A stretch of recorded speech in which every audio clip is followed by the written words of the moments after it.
should you be targeting Ravens running backs with no Kevin Dixon? How far should you bump Jordan Reed on your draft boards? And we take a look back into Dynasty with August just around the corner. Plus, Rotoworld senior football editor Evan Silva is here to recap his pros versus Joe's draft from this week and offer his thoughts on Sammy Watkins, Doug Martin, and more. We've got a great show for you. Dave Gerzak is here. I'm Eric Balkman. Stick around. Your high-stakes fantasy football hour starts now.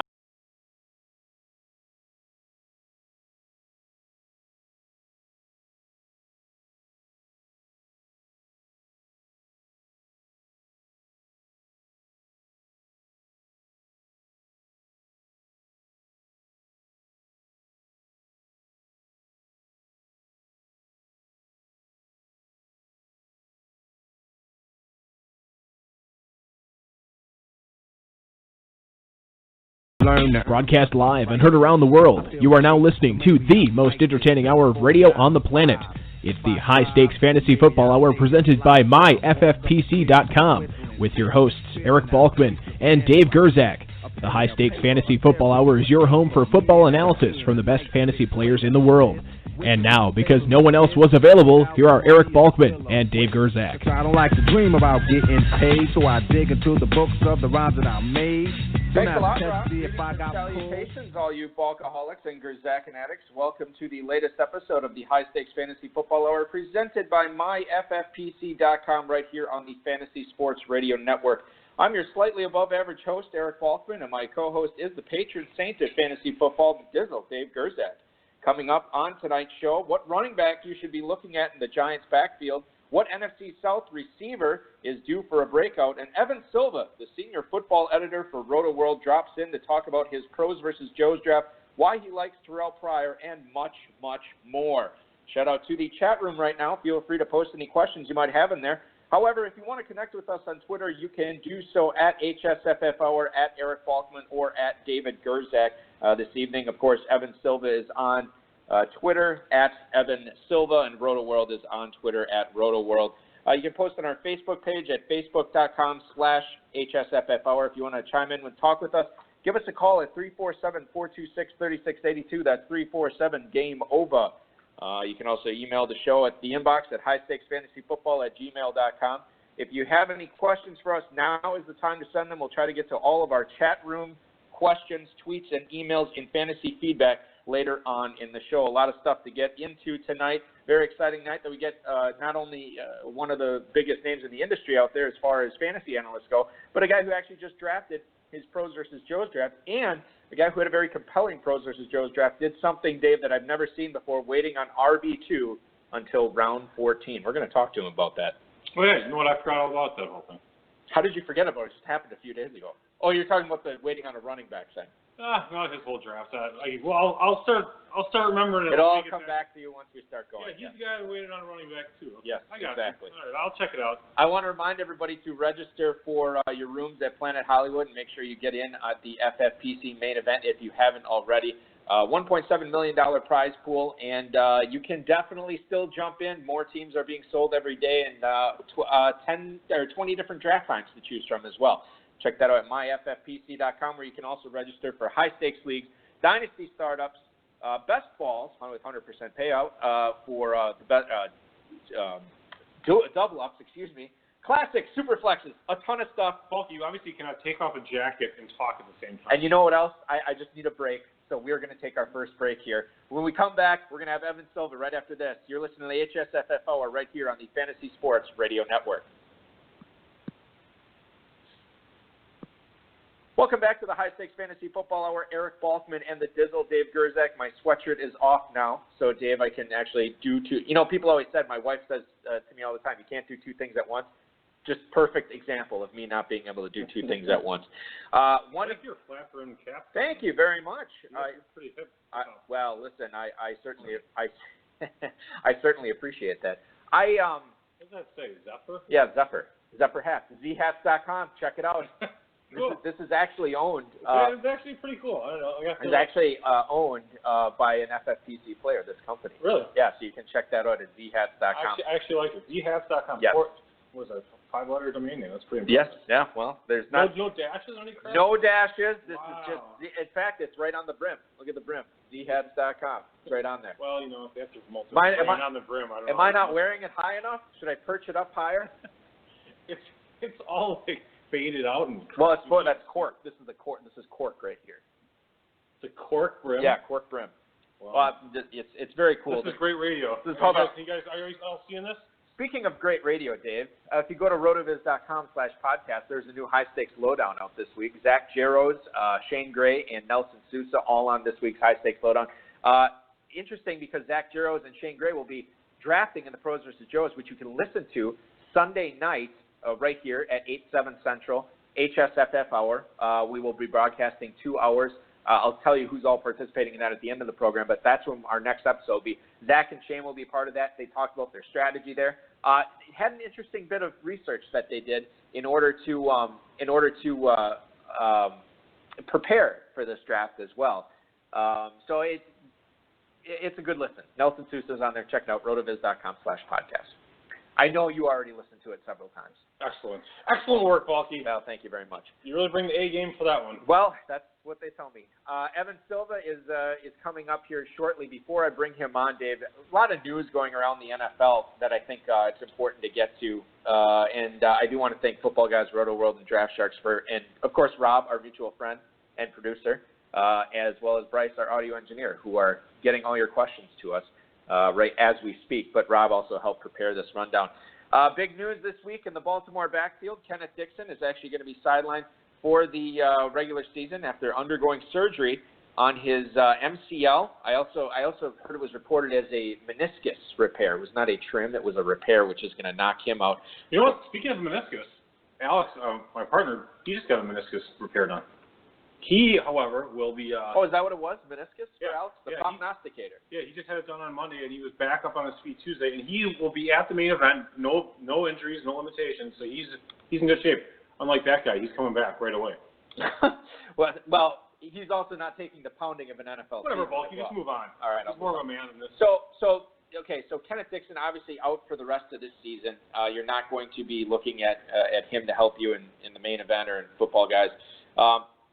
6 to 8 weeks was the original time frame. Now it's going to be 4 to 5 months. Terrence West slides in as the starter, which he was going to be for the first 4 games of the season anyway because Dixon was suspended. Does that suspension count now at the injury? I was going to ask you that. I don't know how that works. Rob, you should. What they should have done. I don't think it counts. Don't announce. He has to come back and then still get suspended. Don't announce the injury. Have him, just serve the suspension. Oh, by the way, he's not going to be able to come back.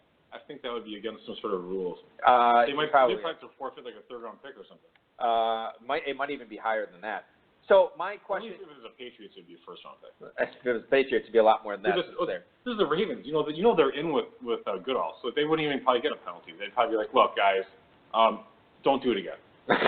Hey guys, we're just gonna look the other way. There's only so many other ways we can look because they've been looking the other way for so many years. So true. So what does this do for Terrence West? Does this give him any more attractiveness as far as redraft goes for you, or are you just kind of like where you could? Yeah, I know you were kind of off him to begin with, but now what are you thinking? Yeah, I mean, I didn't really care for him. I still don't think he's all that talented. But if they don't bring in any other running back at all, and he's the 1st and 2nd down back, you have to take a look at him for sure. It doesn't do anything for Woodhead, in your opinion. Woodhead was this injury. If anything, it helps him, but marginally, right? Yeah, probably. But if West is proven ineffective, Woodhead might play more regular downs. I think it's a significant, not a solid boost, maybe not significant. A solid boost as well. Our show's about to get a solid boost, and I want to bring in tonight's guest. He's the senior football editor for Rotoworld.com, also contributes to NBC Sports, Pro Football Talk, and the Fantasy Feast Eaten with Ross Tucker podcast. You saw him draft his team live on the High Stakes Fantasy Football Hour this past Monday, and he's here to share his thoughts on that and much more. You can follow him on Twitter at Evan Silva. Please welcome into the High Stakes Fantasy Football Hour, Mr. Evan Silva. Evan, thanks for joining the show tonight, man. Appreciate it. Thanks so much for having me, guys. I've listened to your live broadcast of the Pros vs. Joes the last few seasons. Listened to even shows that, where I was not drafting. I just love to hear all the different high-stakes players chime in and, some of the pros chime in. And I think you guys have a great show, so thanks so much for having me on. Well, thank you so much. We certainly appreciate that.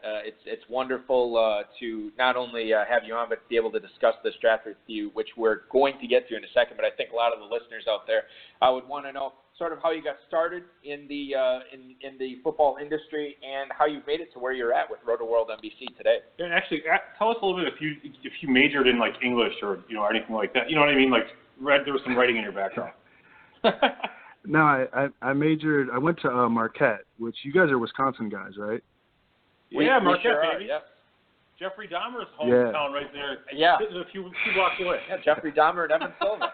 Only time I actually spent one semester in Marquette. So Evan, you went to Marquette. What did you study there? Yeah, I studied political science and philosophy, and my plan was to go to law school. But when I was done with Marquette, I kind of just didn't want to go to school anymore. And to make a long story short, I had always read Rotoworld, and I just loved Rotoworld. I just thought it was the coolest thing ever. I actually used to read it mostly for the baseball blurbs, which were done by Matthew Pouliot, who's a fantasy sports Hall of Famer. Nobody really knows who he is, but he's an incredible mind. I had the opportunity to meet him a couple of years ago at a fantasy conference, and just the most humble guy that you will ever encounter. But like he read like Bill James, and he had an idea of how to make forecasts on players. And in 2006, after I graduated from Marquette, I was able to just kind of grab the attention of Greg Rosenthal and showed him that I was someone who had a lot of passion for writing and for writing about sports and football. And I worked for free for an entire off season, and Rotoworld hired me for that first season for something like $500 a week. And then we caught some breaks along the way because NBC bought Rotoworld, and Greg Rosenthal became much more in demand, and he wrote for ProFootballTalk.com. And then he eventually moved on to NFL.com, and that left a lot of responsibility for me. And so here we are today, and Greg is running the Around the NFL podcast and the Around the NFL blog on NFL.com, and I'm still grinding at Rotoworld. It's been an awful lot of fun, and it's been about 10 years, and it has kind of flown by. That's really crazy. Yeah, it's a long, winding path, but you've certainly done a good job at Rotoworld, my friend. Dave, go ahead and let's get into some analysis here on the Pros versus Joes draft. Yeah, like I always say, I love reading all your articles. They're long. I know it. Thanks, Dave. I don't want to praise you too much, but they're great. I love them.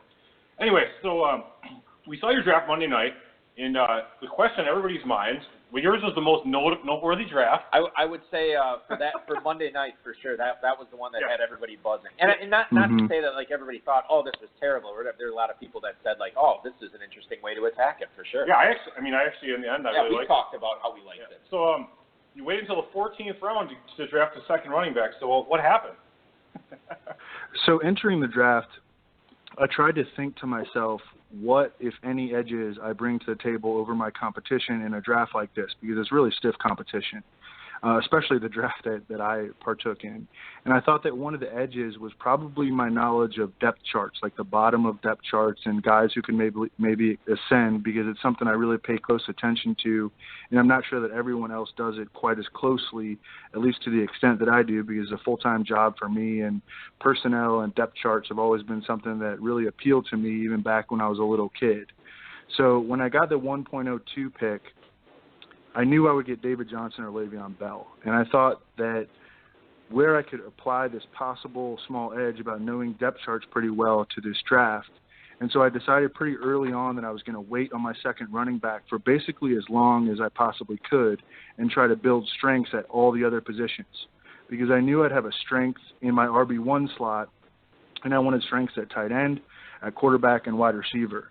So there were a few super late-round running backs that I missed on, like Jacquizz Rodgers, that I really wanted, but I was still able to come away with Darren Sproles, who's been a top 28 PPR running back in each of his 3 years in Philly. Both of the Raiders' change-of-pace backs, DeAndre Washington and Jalen Richard, in a sort of bet against Marshawn Lynch.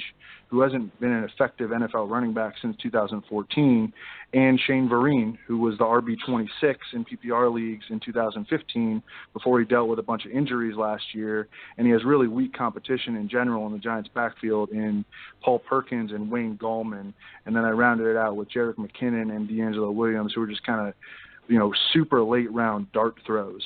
But Evan, I don't want to cut you off. But Evan, I'm sorry. We have to get to a break right now, but I want to keep talking about this. I know, it's terrible. This is the HSFFO on the Fantasy Sports Radio Network.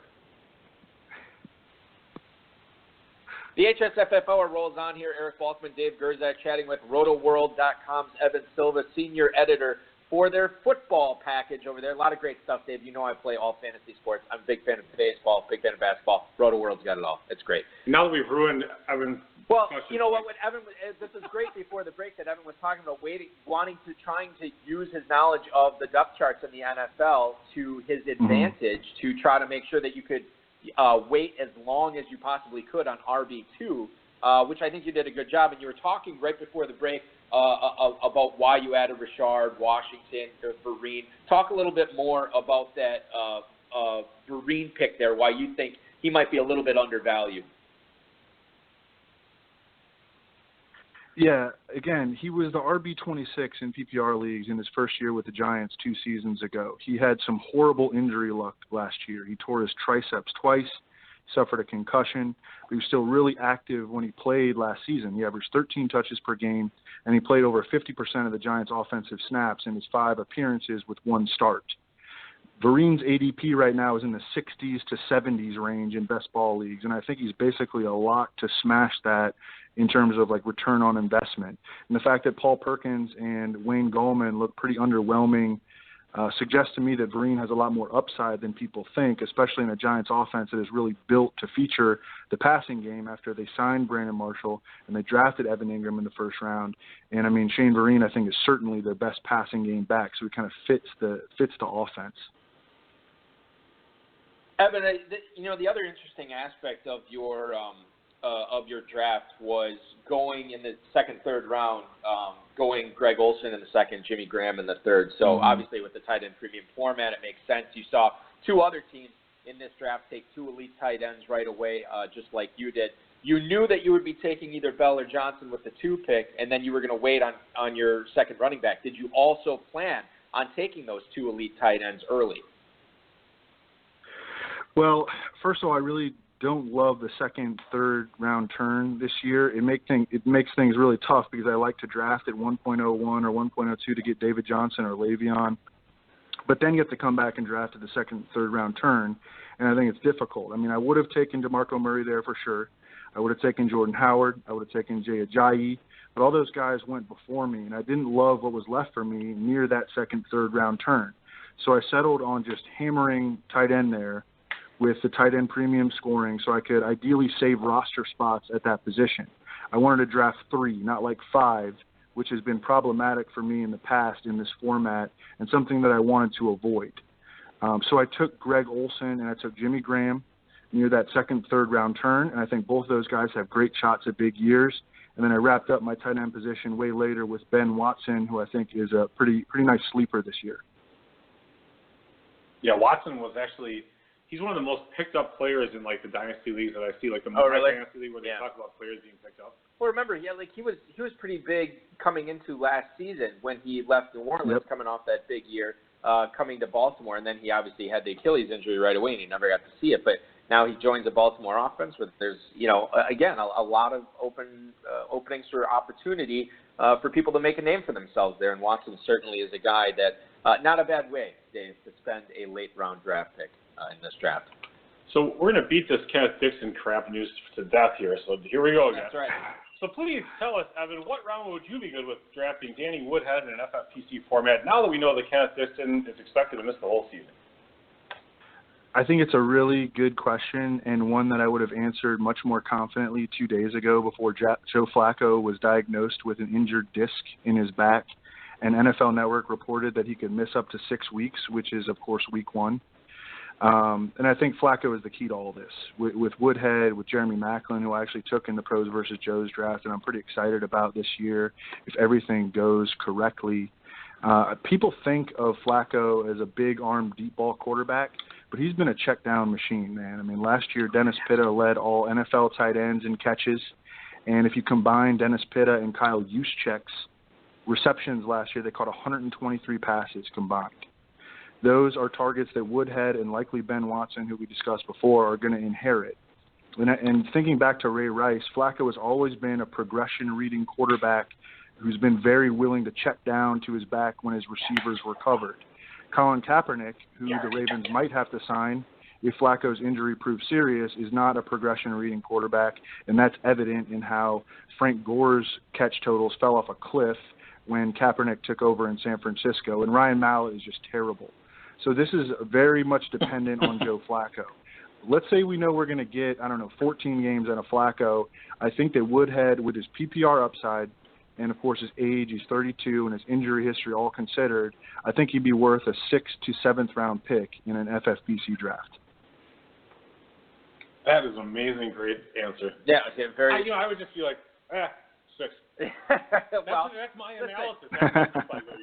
He shows his work like a true pro, unlike you and I, who just throw stuff against the wall to see what sticks. All right, let's give you another great question here. Well, we'll get a great answer. The question might not be so good. Yeah.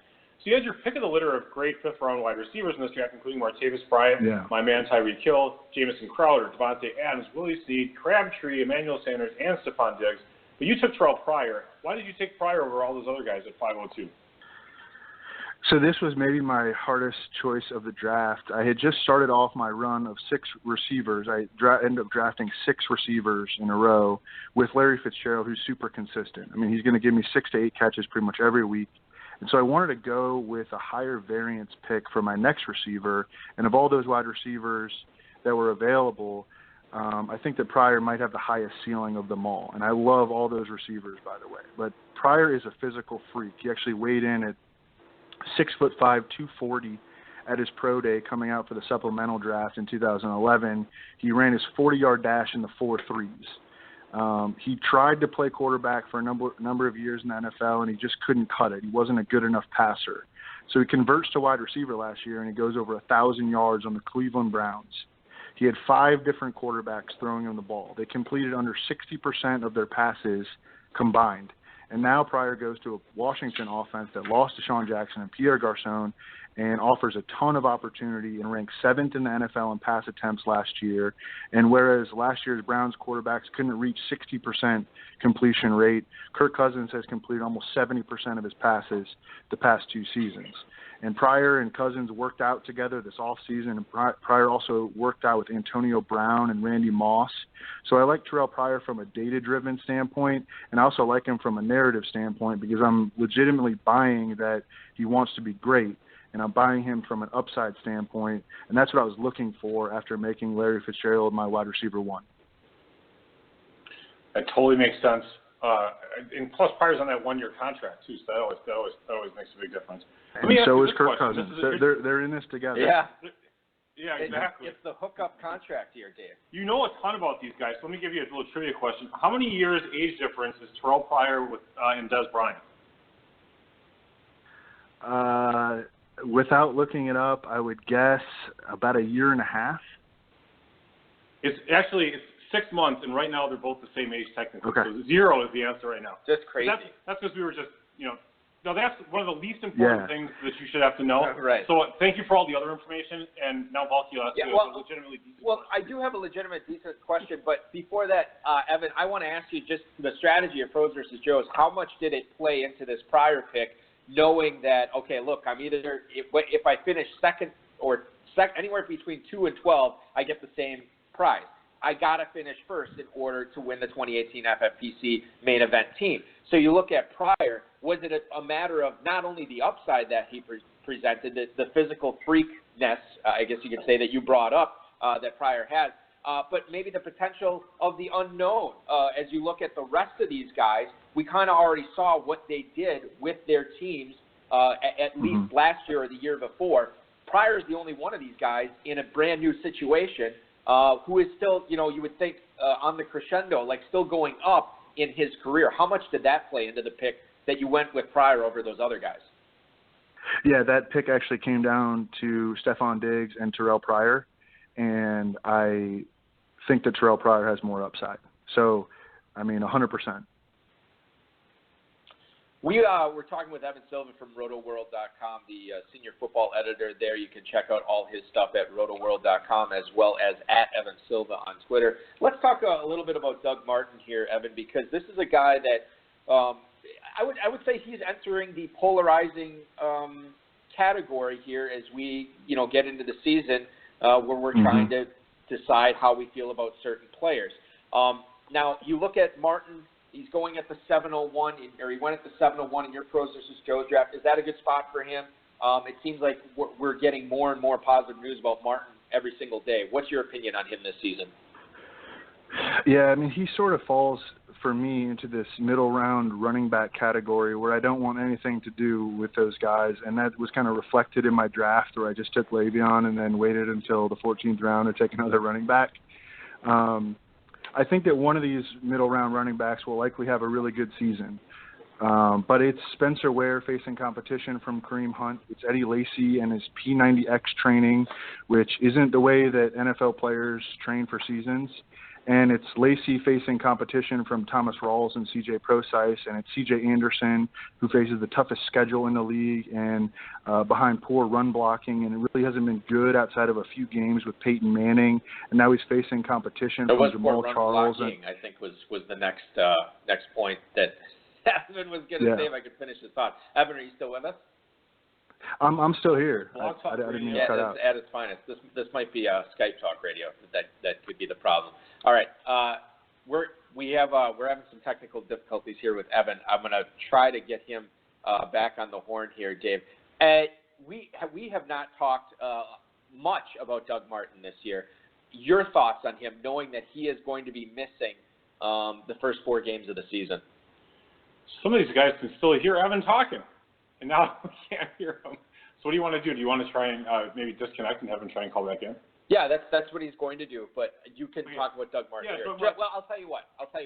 Hold that thought. Let's go to a break and let's do it naturally, and we'll come back and hear you and Evan talk about Doug Martin, a twofer, as it were, right here on the High Stakes Fantasy Football Hour, right on the Fantasy Sports Radio Network. Eric Balkman, Dave Gerzak, High Stakes Fantasy Football Hour here on the Fantasy Sports Radio Network. We have Evan Silva from Rotoworld.com talking about his Pros versus Joe's draft, talking about some running back value, upside receivers in the mid-rounds. And Evan, I think we got you back now. I apologize for that. But let's talk a little bit about Doug Martin and why you're not a huge fan of him at that spot. Yeah, again, he just falls into this middle-round running back crowd that I just really want no part of, and it's Eddie Lacy, it's C.J. Anderson, it's Doug Martin, it's Frank Gore, it's Paul Perkins, and for me, like Doug Martin, he's facing competition. I think he's going to come back and face competition for a lot of touches. He's never been particularly good in the passing game. He's always been a liability as a pass blocker.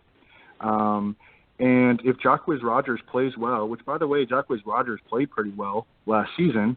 But if Jacquizz Rodgers plays well in those first 3 games against Miami and Minnesota and Chicago, which all finished in the bottom half of Football Outsiders' run defense DVOA ratings last year, then I don't think that they're going to just cast Jacquizz Rodgers aside because Doug Martin, this guy with no guaranteed money left in his contract that they can't rely on, is coming off suspension. And then you have Charles Sims, and you have Jeremy McNichols, and you have Peyton Barber. It's just a very crowded backfield.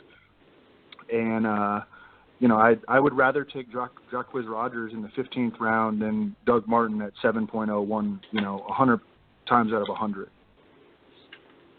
Yeah, and hold that thought, Dave, because I want to bring this up because in that area, Evan, where you said you're not a huge fan of these mid-round running backs, after you took those 2 tight ends, that's where you're pounding the receivers, Fitz and Pryor and Jeremy Maclin and Djax and John Brown. So obviously your strategy matched up with that as well as as we alluded to earlier, waiting until around 14 to grab Darren Sproles. But again, I think you did a good job there getting those. Again, knowledge of depth charts certainly helped you out there. Dave, did you have a follow-up or a question that you wanted to ask? I was just thinking it's interesting because we've heard a lot of the positive stuff, and I actually really like hearing the opposite opinion about the non-cheerleading approach about Doug Martin. So that's really good stuff, actually. Yeah. So, Evan, let's talk. You got a few FFPC drafts under your belt already. You're drafting some more Football Guys Players Championship teams and a main event team later this summer. What have you seen in the drafts that you've already done that you think will give you an edge in the big money drafts?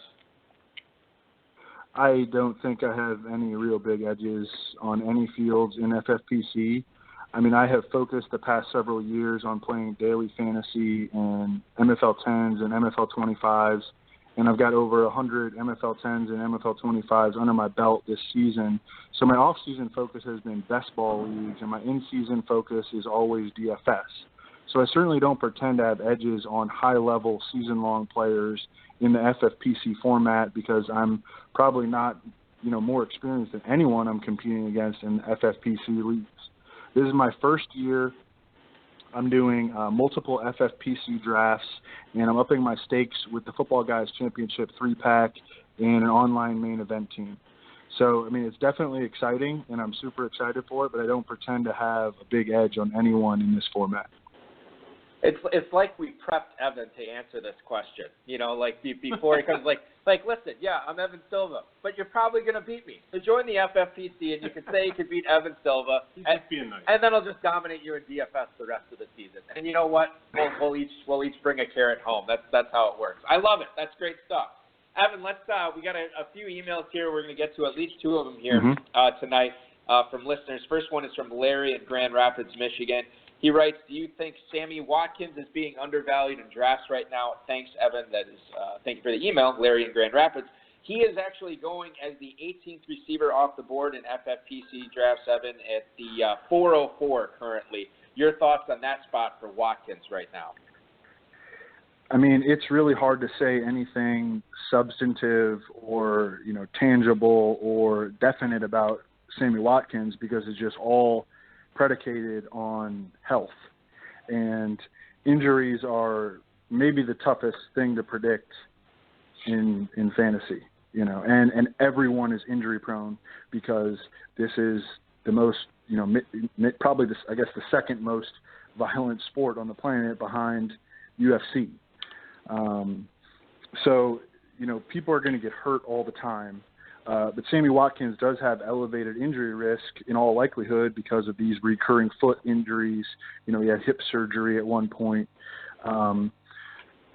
But he has really big upside because there's no one else to throw to in the Bills passing game, and we know he has elite talent. I mean, if you look at his last 16 games, and I mean, those are spread over like 3 seasons because he's been injured so much, but if you look back at his last 16 games combined, he's a wide receiver 100 out of 100 times. So I love his upside, but you have to be a certain kind of player to be willing to embrace the risk that accompanies Sammy Watkins, I think. Are you that type of player, Dave, that's willing to embrace the risk of Sammy Watkins?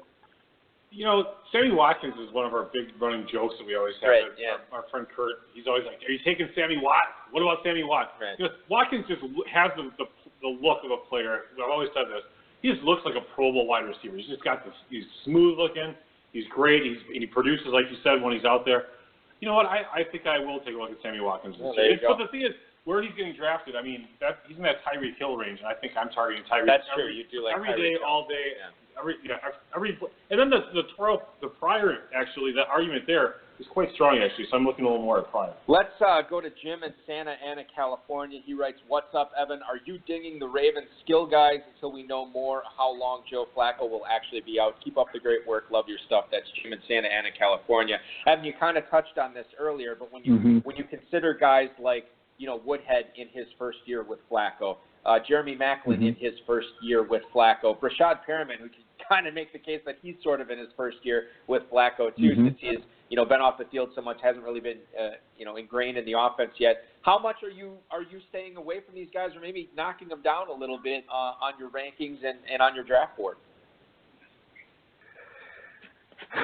It is a really difficult one. Joe Flacco has always been durable throughout his career. I mean, he's almost never been injured. He did tear his ACL, which can happen to anyone, a couple of years ago. But other than that, I mean, he's 16 games every single time.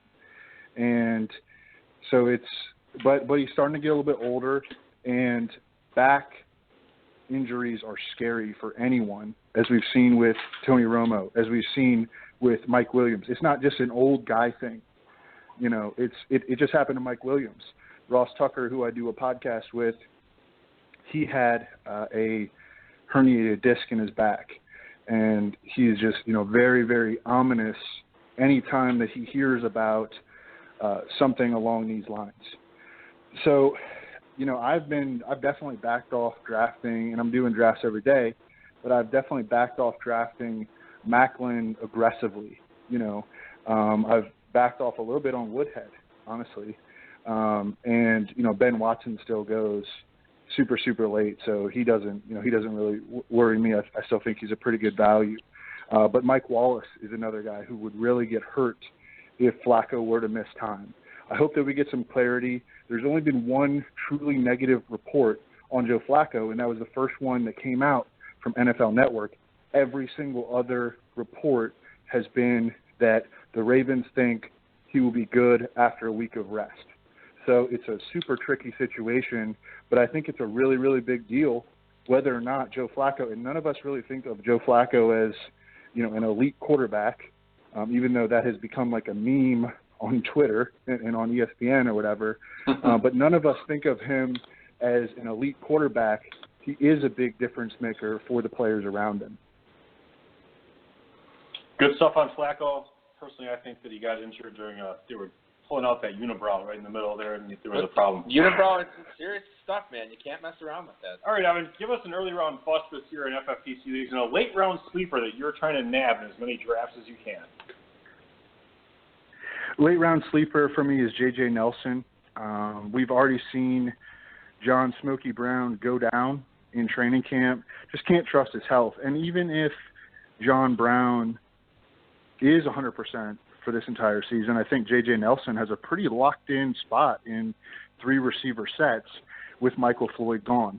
The guy to worry, well, I guess there would be 2 guys to sort of worry about for J.J. Nelson's job security would be Chad Williams, the third-round rookie out of Grambling.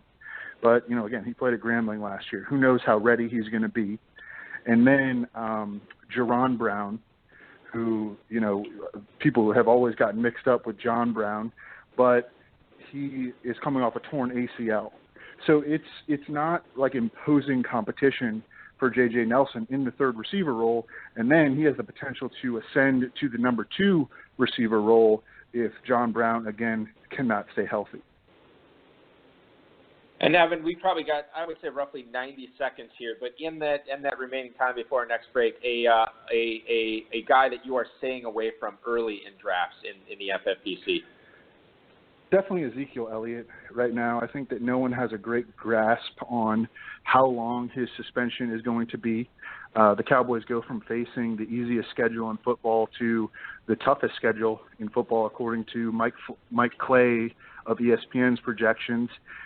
Zeke Elliott does not catch a lot of passes on a run-first team with a dual-threat quarterback, and the Cowboys lost 2 starters on the offensive line this year. They will be moving Lyle Collins, who has not been a starter, to right tackle, a position he has never played at the college or pro level. So I think the Cowboys are going to take a big step back, and I think Ezekiel Elliott, in addition to his suspension risk, has a chance to take a really big step back as well. Ezekiel Elliott, stay away from him. So says Evan Silva. Evan, man, we really appreciate you coming on tonight. This is a lot of fun. Of course, we're going to read your stuff at rotoworld.com. You have the fantasy team previews that you've been rolling out there. That is great stuff as we look at that. Thanks so much for joining the show. We'll follow you at Evan Silva on Twitter. And good luck in Pros vs. Joes, man. Thanks so much, guys, for having me. I love your show, and hopefully we can do it again. That sounds great. Evan Silva, at Evan Silva on Twitter from rotoworld.com. We have much more coming up after this on the High Stakes Fantasy Football Hour right here on the Fantasy Sports Radio Network. Eric Balkman, Dave Gerzak on the High Stakes Fantasy Football Hour this final July weekend here. Just got done speaking with Evan Silva from rotoworld.com. A lot of great analysis, a lot of great stuff there, Dave. Any big takeaways from that interview? Let's start with the last question we asked him. likes J.J. Nelson, does not like Ezekiel Elliott. How do you fall in on that? No, both those selections make a lot of sense, actually. His argument about Nelson and John Brown being hurt, totally smart. And Elliott, like we said, you don't really know. When we had both talked about taking Antonio Brown at the 3 spot, and so I think we're both in agreement there. Yeah. The other takeaway is that this could have been like a 3-hour podcast and gotten so much information. Yeah. My drafts in Kentucky could be so much better that we should have had a longer interview. Yeah. Well, maybe. Why didn't we have a longer? You know, like when you Evan get like a good busy guest, guy. you get like a 2 or 3-part interview. Yeah. You should have booked it for like 2 to 3 weeks. Dude, it's like it goes for 3 weeks. It's like Evan Silva, part 2 this Friday. I don't know how these people. Look, I'm just the color guy. I don't know how you producers produce this stuff. Here's what we're going to do. I know the Defiant ones. That's 4 parts, 4 episodes on HBO. You should have had 3 to 4 Evan Silvas. Okay, here's what we're going to do. 2018 miniseries, The Defiant Silvas. Yeah. And we're going to have 3 straight episodes. Give them a whole month. Nothing but Silva. Hey, Evan Silva, July month. July month is Evan Silva month on the High Stakes Fantasy Football Hour. In all seriousness, I would not have been able to do the whole late round RB2 thing. I don't have it in me. But you know what? It seems like you guys might have it in you to draft Sammy Watkins this year, and I thought Evan Silva was going to convince me enough that I don't think he did. But you know what? It would have taken a hell of a lot of convincing. The reason for me, though, is I didn't own Sammy Watt last year at all. So I didn't get burned by him. You owned him in a few spots. I owned him in 1 spot, and it was because I picked him up off the waiver wire after he was cut when he got put on IR. That's no big deal. I just that doesn't even count. I've only owned him one other time in his career. Oh, really? Okay, in any league, and that was the Kentucky auction, I think 3 years ago, when your friend of mine, Kurt, who was my partner for that auction, bid on him against my wishes. I thought he just bid like $30 or something. No, that wasn't. Right. I mean, we got him for like $18 or $19 because he was kind of hurt coming into the year. Well, that's weird. I still didn't like it much at all. Okay, so getting back to waiting till round 14 to pull off a. I could never do it that long. I could go to 10. I go to 9, 10, 11. I don't even think I could do that. That's his fault. And you're talking to Joe wide receiver here. You know what I mean? That's an FFPC format where you only really need to start two running backs. But this is an FFPC format, but it is draft experts. So you don't have like, I'll just pick up some guys off waivers. Like, I'm really good at the waivers. Yeah. I can do that in a classic style format. Obviously you can't do that in DE. No, you definitely can't. Now, the other thing I want to bring up too, and I was thinking about this when I was driving over to the studio tonight. How awesome would this be if Silva wins the whole Pros versus Joes? Okay, Sproles finishes as like RB15, which is not. But hold on. Let me finish. Lynch, please do. Yes, thank you. Lynch gets hurt right away, and let's say either Washington or Richard just takes that backfield over behind one of the best offensive lines in football. Marine is the guy that nobody sees coming. He doesn't even need all that. He just needs one of those. Okay, good point. So, I'm just assuming Le'Veon Bell ends the season with a knee injury like he normally does. If that works out and he wins this thing by 200 or 300 points, everybody's going to be doing it next year. Yeah, so the 14th round RB2. Silva did it last year and he won the whole thing. Let's everybody do it. Just the running backs are going to drop. People are going to be getting Eddie Lacy in round 17 got to be so great. Wrong. Tim McCullough, when he won with Roto Experts and he had 1 tight end, guess what? Next year, nobody drafted just 1 tight end, including McCullough. Well, nobody's done it before either. I guess that logic would apply there. That was so fun. Thanks for peeing on my parade once again. Glad to do it. That is going to do it for our first hour of the show, ladies and gentlemen. We have much more. We have a bunch of emails that we need to get to, and we're also actually going to, by listener request, we're going to take a look back at a Dynasty startup, a $2,500 Dynasty startup that just took place in the FFPC. And we're going to talk about some targets that you should be looking at for your Dynasty leagues. We are going to pause for station ID. You are listening to the High Stakes Fantasy Football Hour, Eric Balkman and Dave Gerzak, right here on the Fantasy Sports Radio Network. The High Stakes Fantasy Football Hour rolls on into hour number 2 here. Eric Balkman and Dave Gerzak had a great interview with Evan Silva from Rotoworld.com in the first hour tonight. Great stuff from him, a lot of great analysis from him as far as players that he likes, like J.J. Nelson, and players he doesn't like Ezekiel Elliott. So good stuff there from him. Dave, one of the things that I did want to bring up when Evan was talking about the running backs that he is avoiding in the mid-rounds, and he mentioned Eddie Lacy, C.J. Anderson, Doug Martin, Frank Gore, guys going in that area. He was not a fan of any of those guys. He's probably going with a different position there. And I bring this up because a lot of guys who want to play zero RB this year and utilize that strategy, those are the types of running backs that you'll end up getting if you do go zero RB. So maybe then it's not necessarily zero RB that you want to do this year, and we'll have to see how Evan's drafts play out. But maybe get that elite running back early and then pound the receivers and the tight ends, and then maybe look at some running backs later. Now, I don't think I'd wait till round 14 like he did, but there's certainly some value in that 8th, 9th, 10th round with running back there if you want to take it that far. Yeah, I agree. I mean, actually, I don't want to disagree completely with the Doug Martin take on it because but if Doug Martin isn't moving up too high, if I can get him at a reasonable price, I will take him and then I would then reach a couple rounds early for Rodgers. I think that then you lock up that running game. You get, Jameis Winston. Yeah. Yes, thank you. Great. I haven't said Jameis for it just rolls right off the tongue. Which is weird because I feel like we've talked about the Buccaneers a lot. We just don't talk about quarterbacks on this show a whole lot. Sometimes I just forget his name, so I don't want to say. Moving on. Jameis Winston, it's good offense. He's a good quarterback. Yeah, he could win the MVP this year. I don't know how he hasn't done anything wrong in the NFL. So Although the Buccaneers, and this was on my future local radio gig that I have kicking off in mid-September. You are like Mr. Radio. Yeah, I was listening to their show Thursday night, and they brought up the fact that the Buccaneers are actually going to be the Hard Knocks team. Yes, you're going to get a lot of info. Well, you're going to get a lot of info, but he also made the point. Noise. I can't remember, and I couldn't either, and maybe I'm wrong, and maybe he's wrong, but I couldn't remember the last time a team that was on Hard Knocks had a really successful year. And the Buccaneers, by a lot of pundits out there, are expected to have a really successful year. Now, Evan talked about maybe staying away from Doug Martin. We know Mike Evans is probably in for a target regression a little bit this year, still well worth a first-round pick. But I'm telling you, maybe there's something there that Tampa doesn't end up being the team that a lot of people think that they're going to be. I think that's just a small sample size talking to you right there. And a lot of times, the teams that have gone on Hard Knocks are crappy teams. So if you're a crappy team like the Dolphins organization with terrible head coach. The Rams, Jeff Fisher. Rams Fisher with this looks like a total moron. I don't know, if you're a dumb head coach, why do you go on there? Yeah, because you're a dumb head coach and you agree with it. Why do you agree to do that? I mean, the Texans, what's his name? Bill O'Brien. Yeah, O'Brien. He looked cool. He looked good. Didn't they go to the playoffs? Maybe they were the team that fucked. I thought J.J. Watt had an injury or something like that. Maybe they did. Or if they did, they got bounced right away. What about the Wade Phillips Cowboys year? Did the Cowboys end up having a good year that year? Way back when? Yeah. I can't remember. I'm trying to draw back. I remember though that Jerry Jones said he felt so blessed because he had 2 Pro Bowl quarterbacks, Quincy Carter and some other piece of junk. I can't remember who it was. Well, maybe we'll take a break, and then you can try to remember that piece of knowledge. This is the HSFF Hour on the Fantasy Sports Radio Network.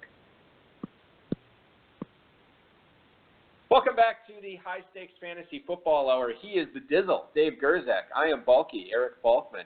And we are right here on the Fantasy Sports Radio Network bringing you some great fantasy analysis from people like Evan Silva in the first hour. And now the second hour, not going to be too much great analysis, but we will have fun, I promise you. What's that? Is there a show called The Leftovers? Yeah, it was a show. It's not on anymore. Yeah, that's what we are. We're the Leftovers? Yeah. He got taken up to heaven or wherever. Or where did they go? That's not exact. I don't want to ruin it for people who want to binge it. I do know how it ends. I'll tell you off air what happened. Okay. They went somewhere, didn't they? Yes, that's true. I want to remind everybody, too, before we get into it, podcastawards.com is accepting nominations from a certain sect of podcasts, and we made the cut this year, surprisingly. So go to podcastawards.com. Go to google.com. Create a free account there, and then nominate us in the sports category, the High Stakes Fantasy Football Hour. Please also nominate us in the People's Choice category. I don't know how we made the cut there, but we made the cut there. There's a lot of great podcasts there. We have no shot of winning that one. Sports, though, I think we got a decent outside chance. All these ballot stuffers. Yeah, so go there. And I'm telling you, I did it myself. It takes like 2 minutes. You can vote for yourself. Well, you can nominate yourself. We're not in the voting stage yet. You have to nominate from the. We're not even in the voting. not on the voting stage. But they are, I mean, your vote is a nomination. So check that out. All right, so Jimmy Wagner said not to ruin the leftovers. I'm not going to ruin the leftovers, okay? But they did go somewhere. I think that's clear from the plot of the show. I don't feel like I spoiled anything. Yeah. You were a big fan of Lost, too, which I am. Which I hated. Yeah, I know you hated. Jordan Reed placed on the PUP list, the preseason PUP, which is like the fake news PUP, because of a significant toe soreness, according to a Washington team spokesman. This according to Stephen Wino from the Associated Press. So Jordan Reed and Gene Bramall from FootballGuys.com, who does great work there, I thought this was so entertaining that he wrote in the Football Guys Daily email and talked about it on the Audible last night how it was the most unsurprising post, unsurprising tweet he's ever posted, and like everybody's like, yeah, we know, we get it. It's Jordan Reed. So you look at this, Dave, and I bring this up from an FFPC standpoint because of the tight end premium scoring. Jordan Reed now, you have to probably bump him down. They're saying it's precautionary, but bump him down. We've seen a lot of precautionary stuff that was not precautionary in the past. He's currently over the last 14 days. Now, some of this came out before he was, placed in the PUP. Was going at the 301, and I feel like he was kind of going there beforehand.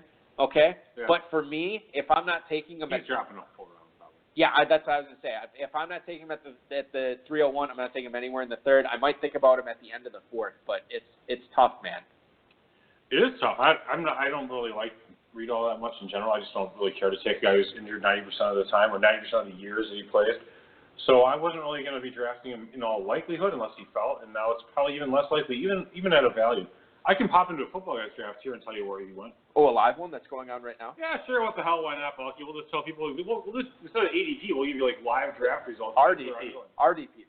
This is HSFFR RDP right now. This draft is in the 4th round. Did he go yet? Has he gone? He went at the 306. One pick before Greg Olsen, oddly enough. Oh, that's interesting. Hey, who took him? Do I know him? Crazy Turk. Okay, don't say that because he plays a lot of drafts.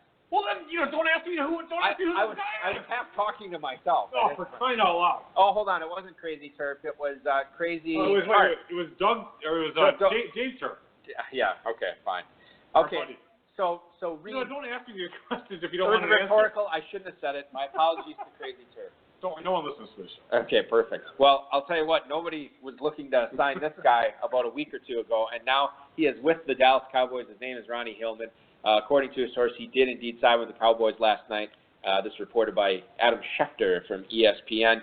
So the Ezekiel Elliott suspension conspiracy continues. We don't know how long it will be.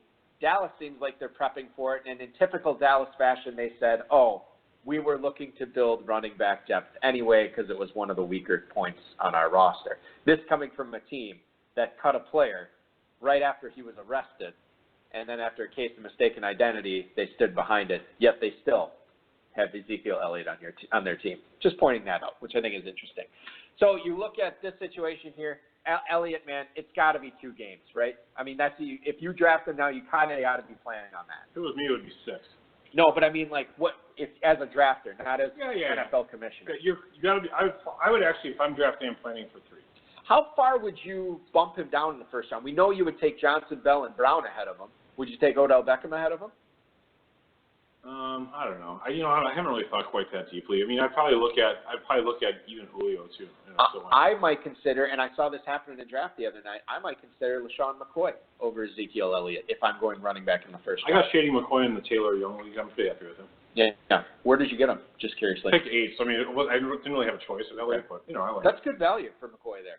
Yeah, that's all right. I really like the idea of getting an elite running back this year in the first round, and maybe this would be like, there's Balky just jumping on the sheeple bus, just whatever everybody else is doing, that's what Balky's doing. Well, you know what? In this case, I might be, and then just building up some receivers after that, getting some running backs later. But I like the idea of getting somebody like McCoy or Johnson or Bell, and I know so does everybody. They're thinking about that too. Freeman is another guy, so. I haven't made up my mind about Melvin Gordon. I think I'm leaning away from him right now. I don't think he's as talented as people make him out to be, I guess. Yeah. He does have a huge opportunity for a lot of playing time. I think, you know what's interesting? Tell me if this makes sense. I think he's supremely talented. I just don't. No, listen. I think he's supremely talented. I just think that his talent is not necessarily the best fit for the NFL game. Okay, I don't even know what the hell that is. His talent in college, where he could just run by everybody because he was so fast. He's a 4.5. He's a 4.5 back in a 212-pound body or whatever, and it's fine. Yeah. It's not super elite though, or anything like that. And he's going in the first round, to your point. But I mean, he could get a hell of a lot of fantasy points. It's a good offense. Yeah. He's going to get goal line. He's going to catch some passes. So it's tough. It's tough. He's a tough guy to put your thumb on this year. I mean, there's a chance I'll take him in one spot or two, but we'll see. I don't totally hate him. I haven't made up my mind about him yet. And this is really great enough. I do have some time. No, but I think Melvin Gordon. We don't know. Here's my advice to anybody out there. If you're playing in a bunch of leagues, then I would probably try to grab Gordon in one or two of them. If you're not playing, if you're only playing in like one or two, I'd probably find a different player to take. That's my philosophy. Okay, here's my advice. If you look at Melvin Gordon and you're about to pick and your tummy hurts and you're like, I don't like it, don't take him. Exactly. If you feel pretty good about it, we'll take him. That's your gut reaction. That actually works. Yeah. There's one question you need to ask yourself. How bad are your projections? No. One question you need to ask. Is Melvin Gordon your guy? Oh, God. And if he is, then you get him. So pathetic. I like how... Speaking of guys, I'm looking at this news rundown, and all the news all over the place is about Christian McCaffrey is looking fantastic. Yeah. They're peppering him with passes. Yeah. I don't see any Christian McCaffrey questions on this whole rundown. So what is the deal, Balky? Are you trying to avoid my affection for Christian McCaffrey and how great he is, and you just don't want to talk about it? First of all... I'm proven right. You don't want to talk about McCaffrey. Don't shoot the messenger because Rob prepared this. Football guys contributed to this. Rotoworld contributed to this. So let it be known that They're trying to suppress the McCaffrey news? You just threw Evan Silva under the bus. Good job, Silva. You should have talked to McCaffrey. All right. Anyway, so my point was I like how a discussion on Ronnie Hillman made it and we discussed Melvin Gordon for like 3 minutes. Okay. Exactly. So let's move on and talk about Carlos Hyde because he reported at training camp at 228 pounds. Says he's in the best shape of his career. I thought he was 222. Not that I really care that much. This is according to Rotoworld and CSNBayArea.com's Matt Mayoko. He says this is the lightest he's been since high school. John Lynch, his GM, his boss, said Hyde looks, quote, tremendous, and that he has dedicated himself to football. So Carlos Hyde, Dave. Yeah, now, the front office has been talking smack to him the whole offseason. And now, do you think, if you read between the lines, is this trying to drive up his trade value, perhaps, to maybe somebody on the East Coast that just lost their, de facto RB1 that might be looking to get him? What, the news articles? So are you saying that the front office contacted the San Jose Mercury Democrat? No. What? I'm saying that because Hyde got himself in great shape so he can get traded? I think Hyde got himself into great shape because he knows and he knows that he's not going to be able to play as heavy as he was in this type of offense. And he knows he can't just be lazy because the team isn't going to want to suck anymore. And all of a sudden, Lynch, after being so lukewarm about Hyde all offseason, now Baltimore has a clear need for a running back, and Lynch is effusive in his praise for him. It's not like he came out and was like, hey, guys, come here. I got something to say about Carlos Hyde.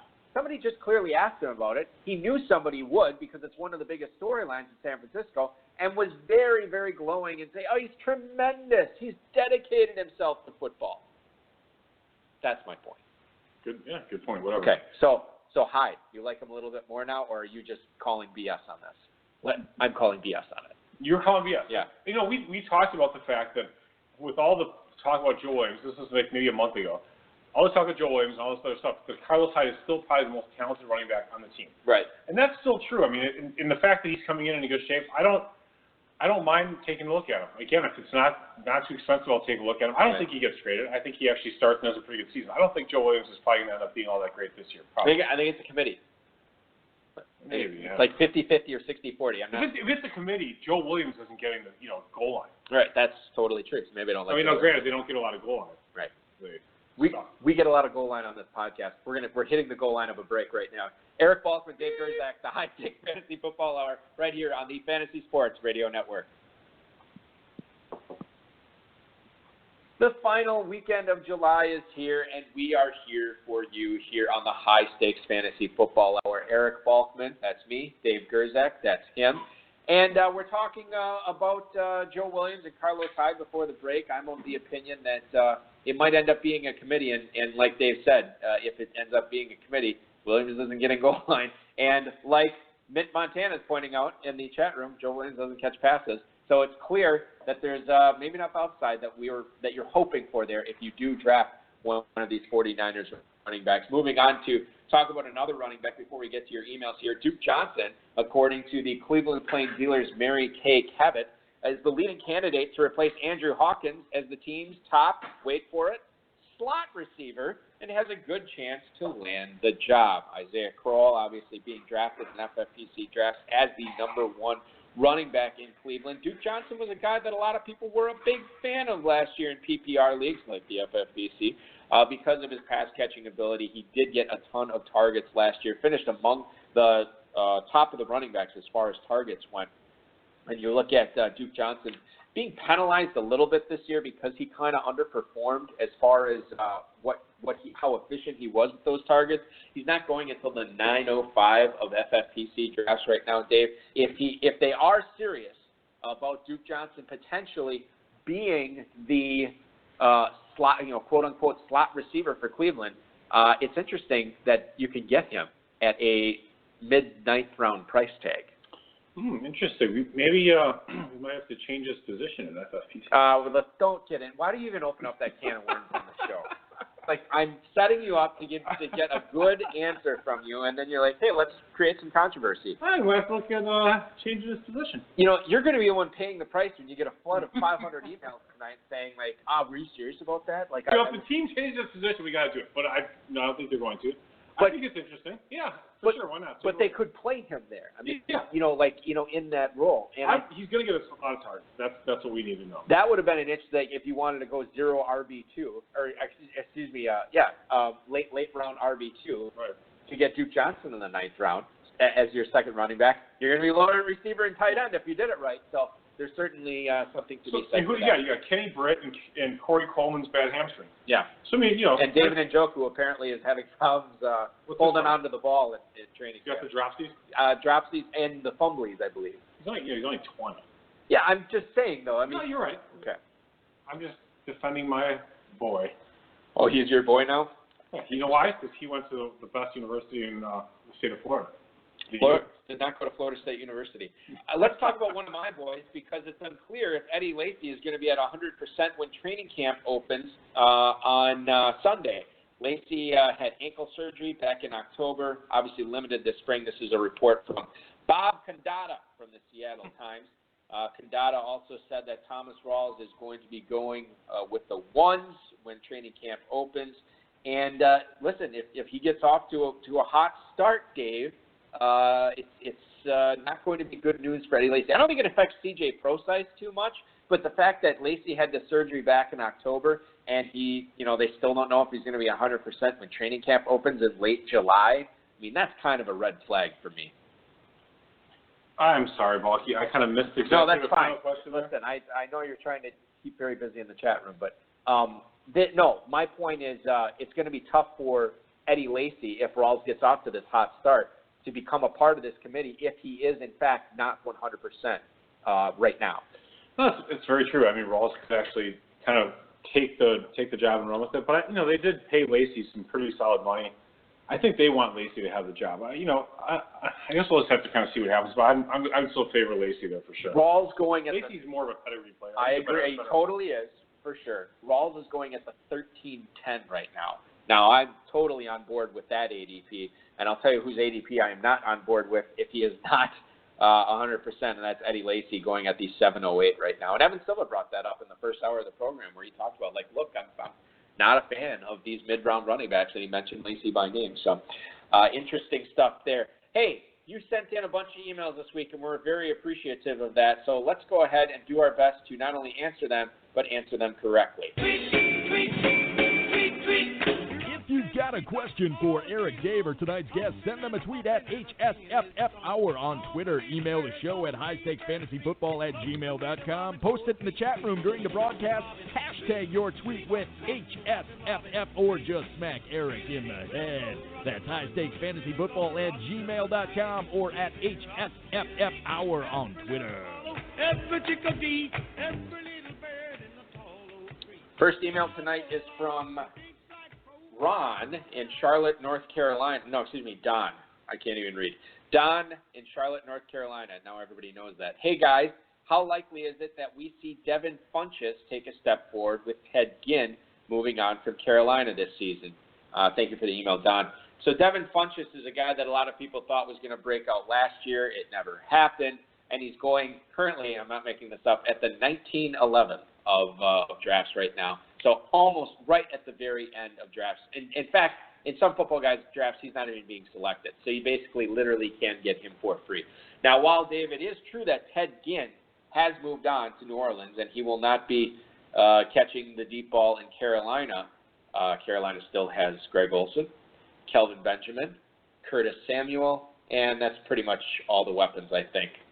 Oh, and Christian McCaffrey is there as well. Woo! Christian McCaffrey also in Carolina. So, yes, Ginn is gone, Dave, but I don't think that Funchess is still going to be a focal part of this offense. I don't think he's very involved. And listen, far be it for me to rip on a 19th round pick, but I won't be spending it on Devin Funchess. Devin Funchess, the guy who got carted off with cramps.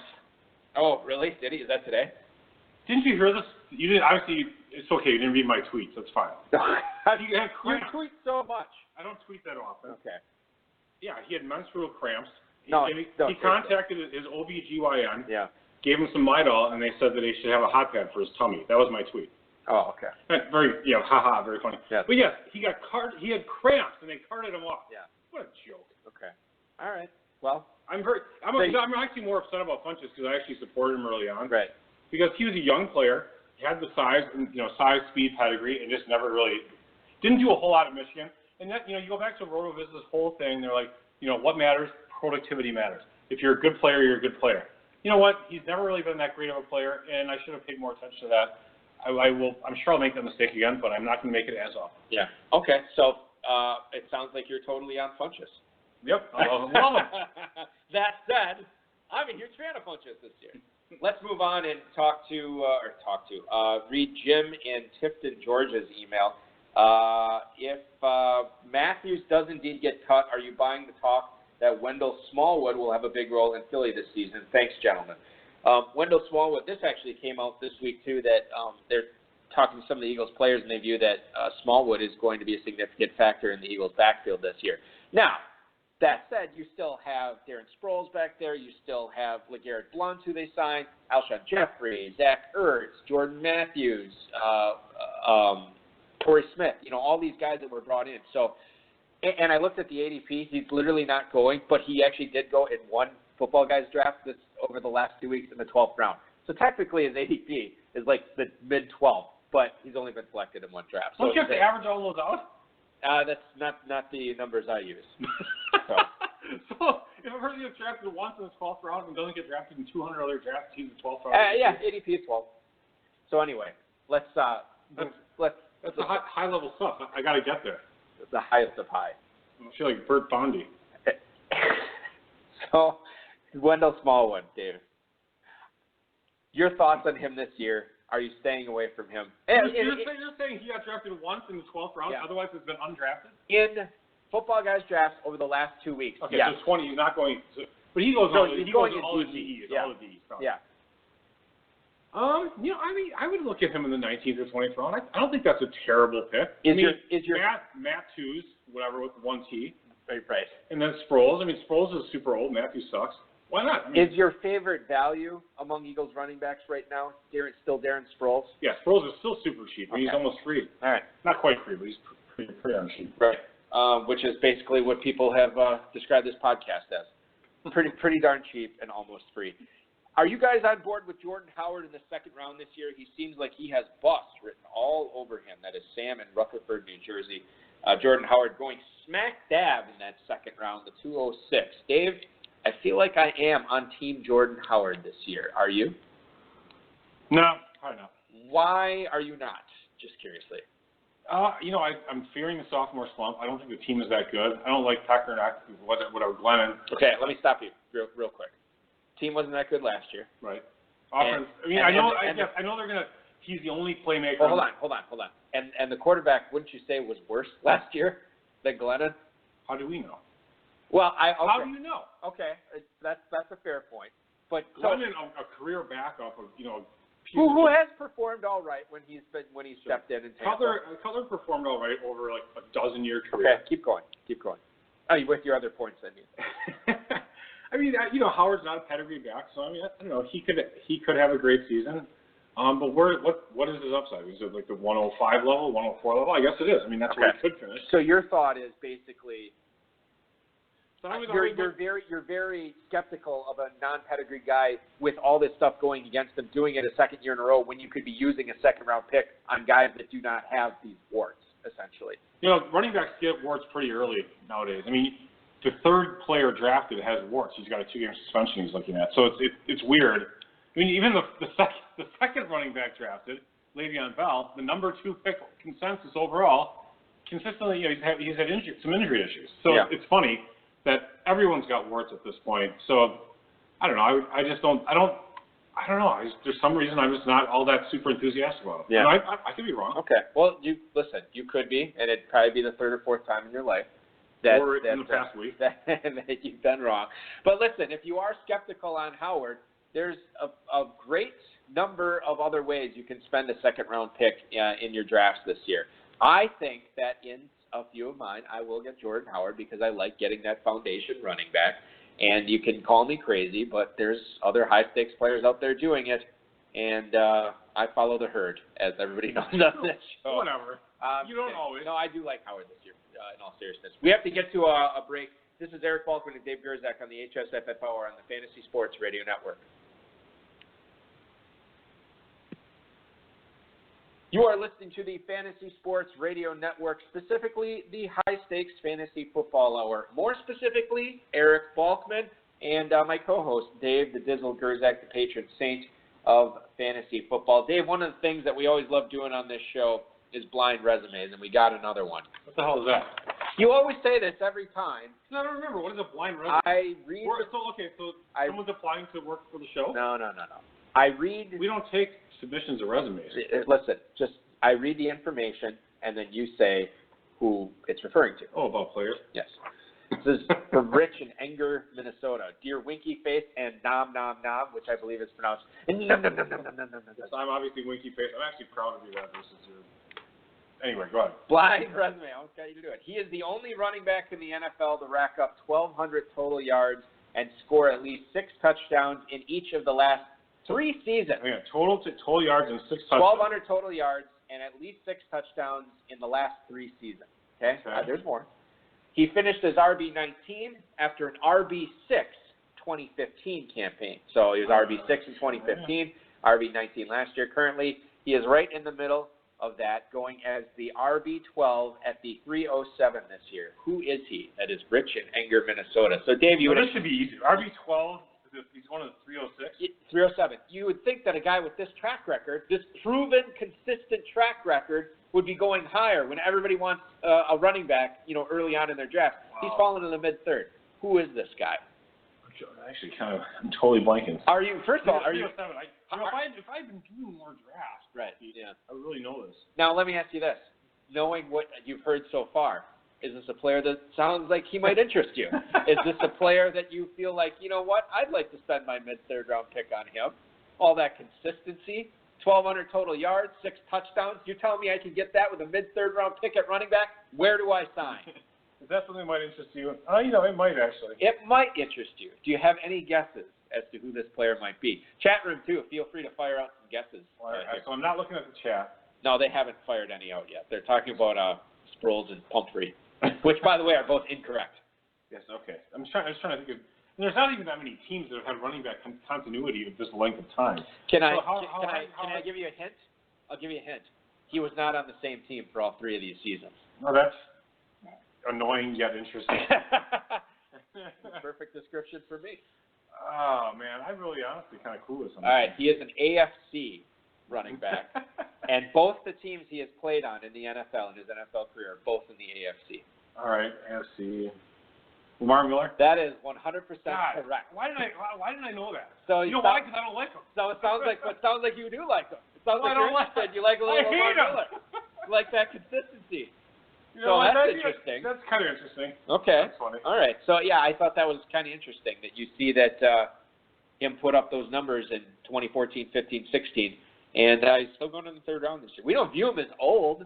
He's definitely not old. We don't view him as being on a bad team. No. He's just not good. I don't view him as being very talented. But the talent has been talented enough. RB6 finished in 2015. RB19 finished last year. No, hey, you know what? I can't argue with you. RB6 finished. You're right. I might like Lamar Miller now, based on this stat. You're going to talk yourself into it. I think I already have. Thank you, Rich in Enger, Minnesota. When I look at Lamar Miller, I think of that yellow pedestrian crossing sign because he's just so pedestrian. That's what he is. Good one. That's Lamar Miller, pedestrian crossing. Okay, well, let's talk about a guy. That's my word association with him. Lamar Miller, pedestrian. Ken in New Haven, Connecticut. Are you guys rolling the dice and pulling the trigger on Ty Montgomery at 406? Yes. Perhaps a would you rather would be in order. Oh, okay. TIA. That is Ken in New Haven, Connecticut. Rob, we're up against it, so I don't want you to play it, but let's do a would you rather with Ty Montgomery. Now, you were very, very excited about saying yes to Ty Montgomery, so I'm going to put you to the test. Would you rather have Ty Montgomery or Lamar Miller? Christian McCaffrey? I'll take McCaffrey. Ty Montgomery or Joe Mixon? I'll take McCaffrey. Wait. That was the best answer that we ever had. Would you rather? Dave, Ty Montgomery or Joe Mixon? Christian McCaffrey. You know what? I'll take McCaffrey again. Okay. No, I would take Montgomery. Okay, so that's if you are drafting with Dave Gerzak this year, you know that you're going to have to overdraft McCaffrey. You know what really sucks is that in that Taylor Young league. By the way, I would take Montgomery there. I had a chance to take McCaffrey, and I ended up taking Tyreek Hill because I didn't have a wide receiver at that point. So I was so mad at myself. Anyway, go ahead. Ty Montgomery or, as you mentioned, Lamar Miller. I'll take Montgomery over Miller. I think I would too. Oh, really? I think I would. He's going a full round later. You just said how much you like Miller. I know, and that's what I'm wrestling with. Yeah, I do like Montgomery. You have to arm wrestle with yourself. Ty Montgomery or Leonard Fournette? I'll take Montgomery over Fournette. God, it's tough. It is tough because I think they're going to feature Fournette. I would take Fournette. Where's Fournette going? 303. You know what? I'll take Fournette because he's going a little bit earlier. I think I'm going to go with the wisdom of the crowd on that one. I think Fournette's going to have a good rookie season. He's really talented. Ty Montgomery or Todd Gurley? I'll take Gurley. I would rather wait and take Montgomery, but yeah, Gurley. I would take Gurley if all things considered equal. Ty Montgomery or Marshawn Lynch? Montgomery. I agree. Ty Montgomery or Dalvin Cook? Oh man, that's interesting. That's for me. I take Montgomery. Says Mr. FSU. I'll take Montgomery, I guess. Ty Montgomery or Mark Ingram? Montgomery for sure. I agree. And Ty Montgomery or Carlos Hyde? Montgomery. Sorry, Hyde. I'm looking you a little bit. I am with you. Okay, so that is going to do it for, I think that is it for emails. Now, I said we were going to look over a $2,500 startup, and I don't know if we're going to have time. We're going to look at a $2,500 startup draft and talk about picks. Right. I don't think we're going to have time for that. So what I want to do, and this is an FFPC player, David Frey, or Fry, I apologize if I'm mispronouncing that. Fry, probably. David Fry. He emailed in just for anybody who thinks like, those guys. So you're putting this in for like 2 minutes of the show? No, that's even longer than 2 minutes.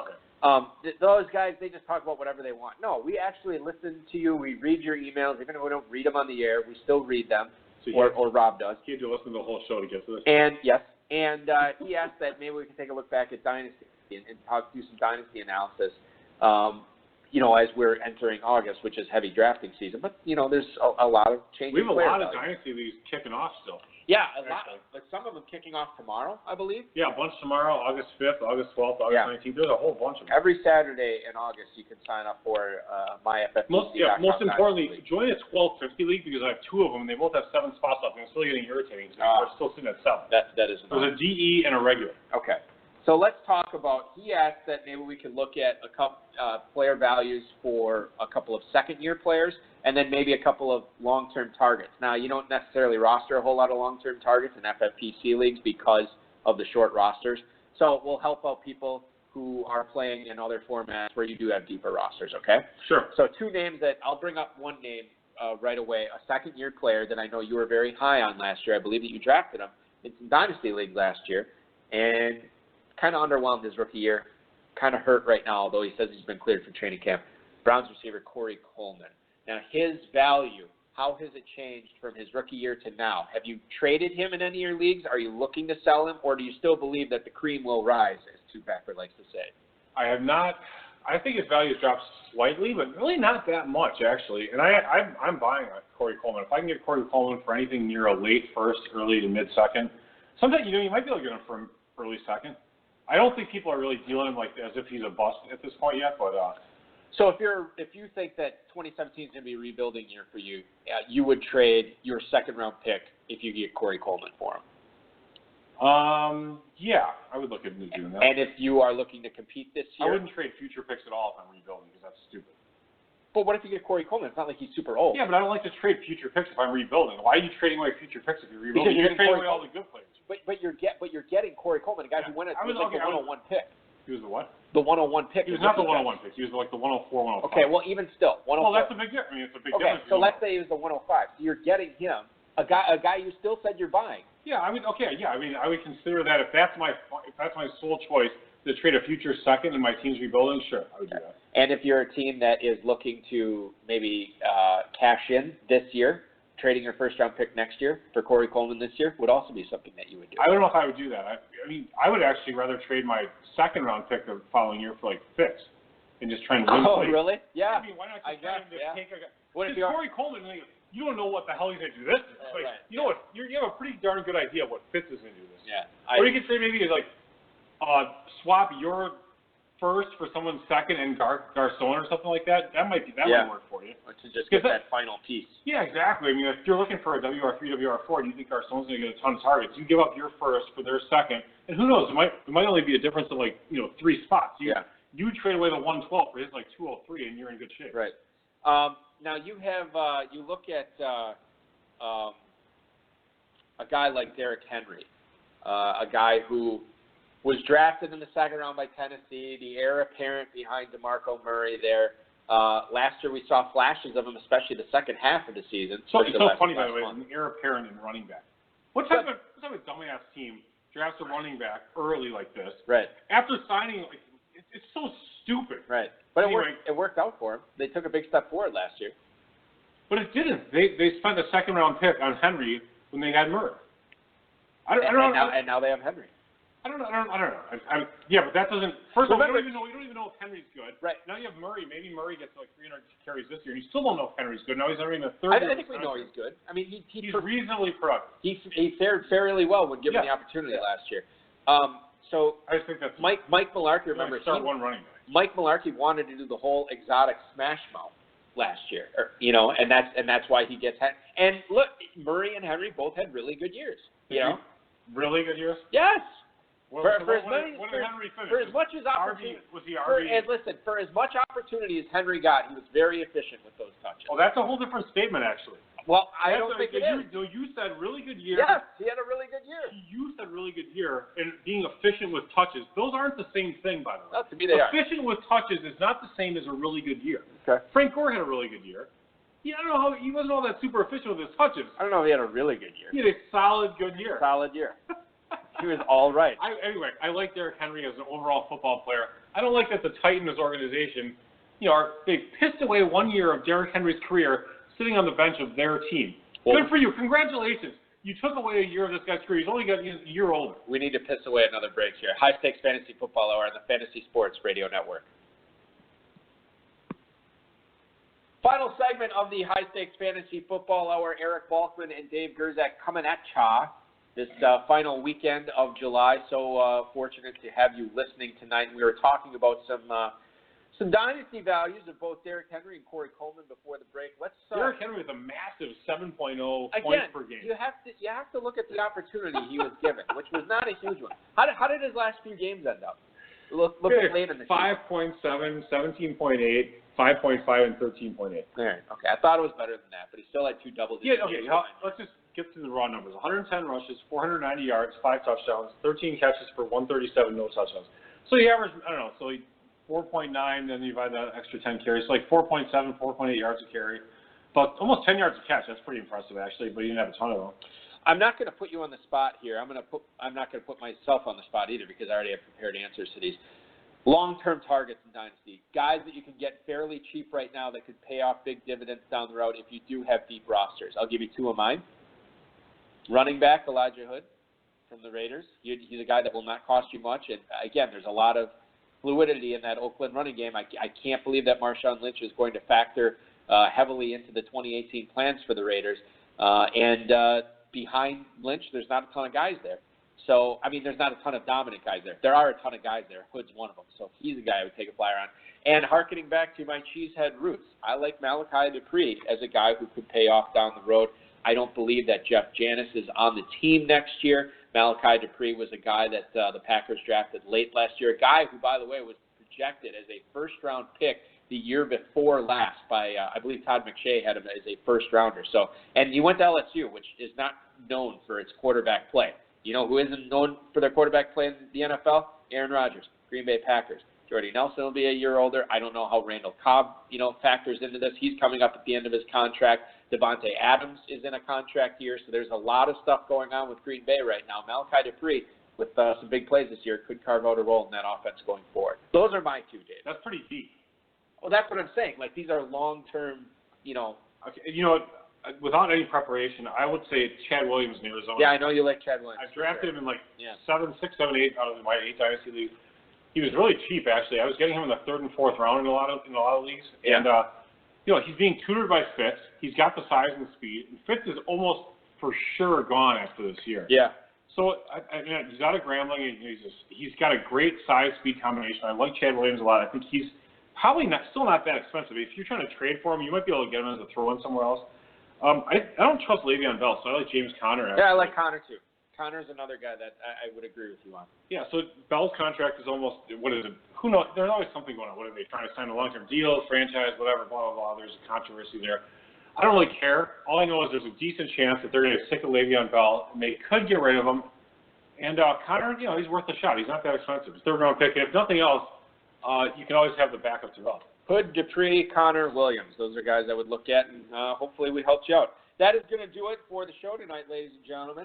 I want to thank Evan Silva. I want to thank the FFPC, Rob, our mutual friend and producer, Bryce, our audio engineer, and, of course, you for listening once again. I want to remind everybody to make your Planet Hollywood reservation, sign up for the main event draft with the best balls, dynasties, and the Football Guys Players Championship drafts we have going on right now at myffpc.com. We will be back next Friday. However, we'll be back before that. Sunday night, 8-7 Central. Really? Pros versus Joes, number 4. The Pros, led by Sigmund Bloom, Matt Kelly, Mike Tagliere. The Joes, Zach Giroux, Shane Gray, and Jeff Howell all be on there. Mike Blewett and George Kurtz will be up next on the Roto Expert Show if you are listening to the Fantasy Sports Radio Network feed. We will be back Sunday night. Going to get some interviews and live draft coverage. It's going to be a lot of stuff that everybody loves, which is why you tuned into the show, and I thank you for doing that. Your weekend officially starts now. This has been another episode of the High Stakes Fantasy Football Hour presented by myffpc.com that was broadcast live and heard around the world. Eric and Dave will be back next week with more analysis, interviews, and advice from a guest much smarter than they are. Thanks for listening, and we'll talk with you again next week. Him again, the sound the engine in is like a bird. You see fireworks, the Corvette tire skirt the boulevard. I know how you work, I know just who you are. See, use a bitch, your hormones probably switch inside your DNA.